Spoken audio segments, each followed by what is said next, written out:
Dr. Mandis here again. Today we're going to build again on our idea of equilibrium. All right, equilibrium.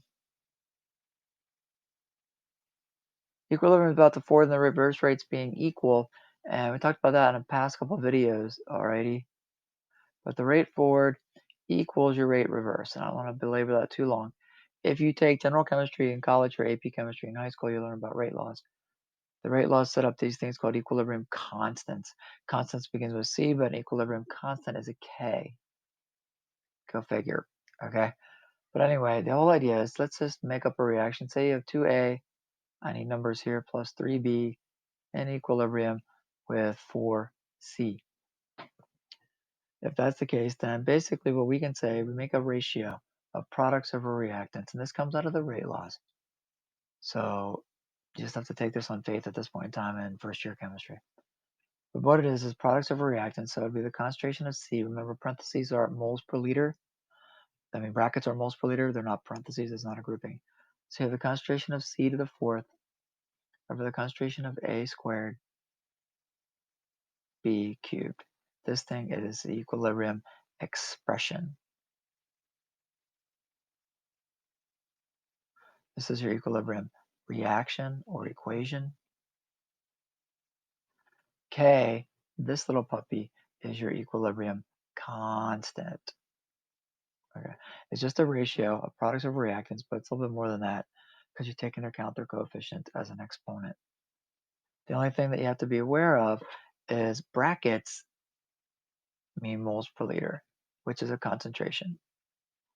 And just about all of chemistry and biology and such, you can plug in the concentration things. But really, if you really get into the physical chemistry aspect of things, you're not supposed to use concentrations. You're supposed to use this thing called activity. Activity has no place in our first year chemistry course. I'm only bringing it up because activity is basically a lot of things, but what it is just the availability, so to speak, of your molecule in solution to react. Well, if it's a solid or a liquid,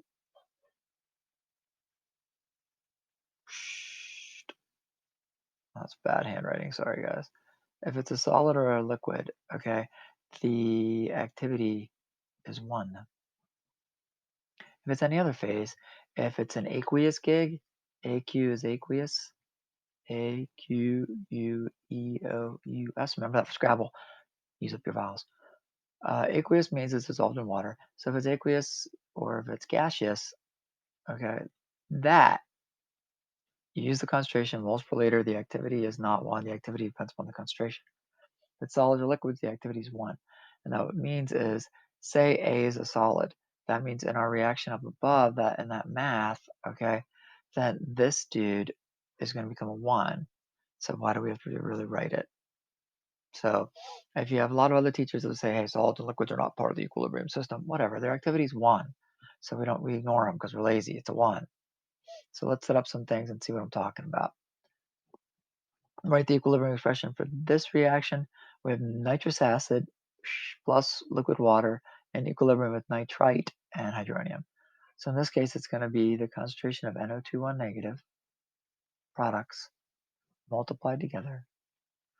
The exponents in this are 1s because the coefficients are 1s. It's not the best example.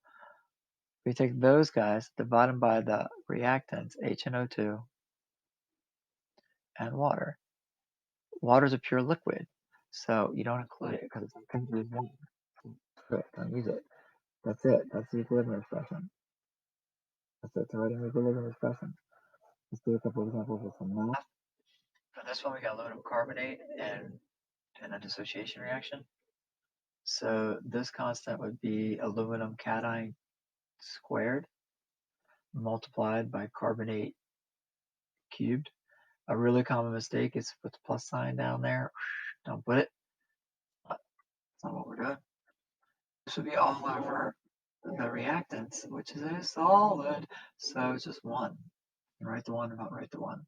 When you first learn how to write it, write the 1 so you can remember it's a ratio of products over reactants. So what we're going to do is then plug in for everybody.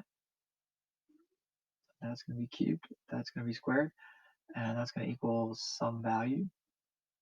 All right. If we plug in for aluminum, that's going to be 10.8. And we plug in for carbonate, that's going to be 17.0. And if you do the math on that, it comes out to 573,000. To calculate the equilibrium constant, plug the numbers in and go. But wait, you use all this information in the reaction. Who cares about that? Aluminum carbonate's not there. We're plugging into that equation. I typically give that information in my problems so that I can punish the wicked, the people that don't understand that solids are not part of the system. And as a reminder that, hey, solids, ignore them. Their activity's one. One more. Here's another one. You got only gases in this one, so they're all going to go in. K will equal the concentration of water squared, O2, all over H2O2 squared. So for that, plug in their molarities. I'm hooking you up right now. I'm giving you the molarities. Let me finish writing this. They're all molarities, so you don't have to worry about the volume there. If I was giving you moles, you'd have to do some math, but you don't have to. Well, water, let's plug in our values. Water is going to be 0.25. Oxygen is going to be 0.33. H2O2 hydrogen peroxide is 0.50. Don't forget your exponents. It's really easy to forget to write them. Crank that number on a computer or a calculator, so to speak, and you get 0.0825.